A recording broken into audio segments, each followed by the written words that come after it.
All right, YouTube, hopping in here real quick to tell you guys what I would like to see in season 2. What I'd like to see, but also what I'm excited for, and things that I liked about season 1, things I didn't like about season 1. So let's break it down. What did I like about season 1? Let's go back a little bit of a retrospective. I loved that there was a bunch of things to do day 1. I loved all the 99s that were around day 1. I think they were super cool. The Murakamis, the Bob Gibsons, the Lindors, the Rickies. It was super cool. I liked that. Good job with that.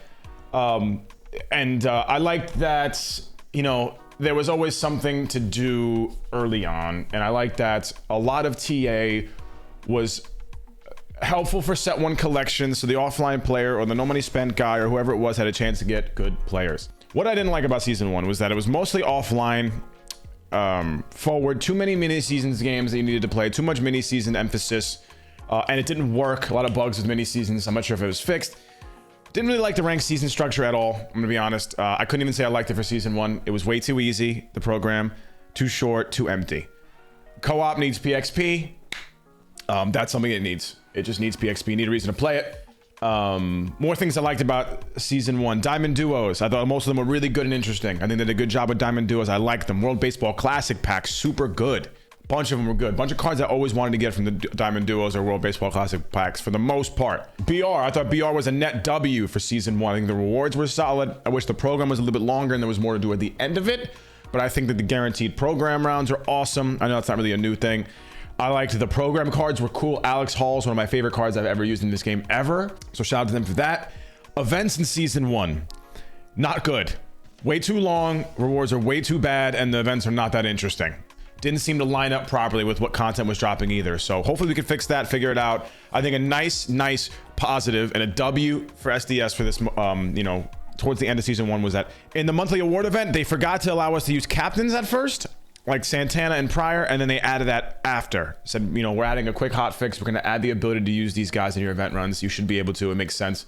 Shout out to you guys for that. That was a great move. Appreciate the live content working there. That was nice. Overall, season 1, set 1, whatever you want to call it. We'll call it season 1. At the screen, you guys can see March 23rd to May 12th. Season 1, baby. What are we going to say about that? I'm going to say season 1. I'll give it a grade. I'm going to give it a B-. A B- because online modes just needed a lot more work, and then it felt like the end of the month was a little bit dead. The Mexico City series program was supposed to last us a while, at least a whole weekend. It was a Friday content update, and it was buns. So a bunch of things like that. I don't know if I like the only content being on Fridays and not much to do otherwise, but we'll see. We'll see. I like they got rid of headliners and now it's Diamond Duos. It makes it a lot better to look forward to the content like that. I like how they got rid of player programs overall, because that was just a waste of time. I think we need more conquest maps just for those who do it. Shout out to Conquest crew. I got love for you guys.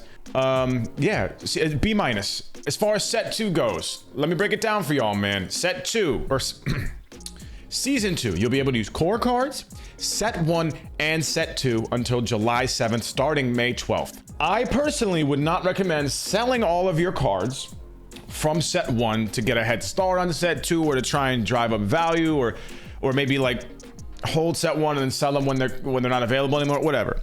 I do think you'll still be able to get set 1 collections done. I can't imagine that you won't be able to. We'll see. That would be interesting. I am looking forward to, in season 2, hopefully seeing the changes made to ranked, maybe even BR, but mostly ranked. I'm looking for something. I know the season's going to be short. It's going to be 2 weeks now, I think. Not 2 weeks. Is it 2 weeks or 4 weeks? I don't know. I know that ranks got cut down. The new rank season is going to be shorter, which is needed. What else do they need? Program needs to be harder to do. It needs to be longer. And if you really want to make this game crazy good and you want to make ranked great again, you have to make that program pack non-sellable. The whole reason why we added ranked program packs in the first place, the World Series pack, it was for those who could not make World Series and still wanted to use the cards. It was not so people can get a free chance at profit just from playing a bunch of innings. It drives up this system of incentivizing quits and just grinding innings and being 100 and 100 instead of trying to get better at the game, quitting games quitting games that you think you can't win, all that stuff. So my whole point here is ranked has to be the premier mode online if you're not going to have weekend league, and to do that you got to keep its integrity. People who actually make 900 should get the pack, and it should be sellable. People who don't make World Series but get the pack, it should not be sellable, but you still get to use the card. That's how it should be, right? You can't have a quality of outcome without a quality of effort. It's just objectively harder to do to make 900 than it is to sit there and play games you only think you're going to win and just play a long time, right? I don't deserve a spot on the major leagues or in the major leagues because I, spend most of my days on a diamond. There has to be something there, right? I have to earn it. It's just how it is, man. Hopefully it doesn't ruffle any feathers. It's just the way it is. And ranked has not been good since 20. Since they added the program in 21, it's only gone downhill, man. Everyone wants to say it's because of the wins or the innings. At the end of the day, it's because the program pack's sellable, man. And it's because it's easy to acquire. I'm not saying gatekeep the cards. I want everyone to have a chance to use every card. I just think it should be non-sellable. This way you can it helps with collections, but doesn't drive up a profit incentive and dilute the actual reward themselves. It oversaturates the market, everything in between. I digress. What we look forward to season 2, I want to see captains get a little bit of a rework or a bit of a buff. I think from what we've seen so far, we're not going to see that. We already saw some 92s. I think 95s is a better starting point, even 94s. I don't think they need to be God Squad cards. I don't think they even need to be that super close. They need to just be a lot better. They're nowhere near, for the most part, in the realm of a meta team or God Squad team or a rank ready team. They're just not. They want us to use it online. They ain't gonna be used in ranked. They're just not anywhere good, other than anywhere good enough, except for a couple captains. Can't use them in BR, obviously. Can't use them really in co-op because they give you a bunch of silver golds on your team that you can't really swap out. So you can only meet a certain threshold of captains, tier 1s. Like you only like tier 1, I think. For Trevor Hoffman, you can hit tier 1. That's it, barely. And in events, there haven't been any captain events really, or ones that really make any sense where you can use your captains. So if you're not going to add a separate mode where it's like a captain heavy, I think you should add Gauntlet. I've been saying this, Gauntlet mode, call it. 6 innings, always Hall of Fame, Hall of Fame, rotates bi-weekly, the theme. It's all-time teams, captain teams, overall thresholds, World Baseball Classic theme, whatever.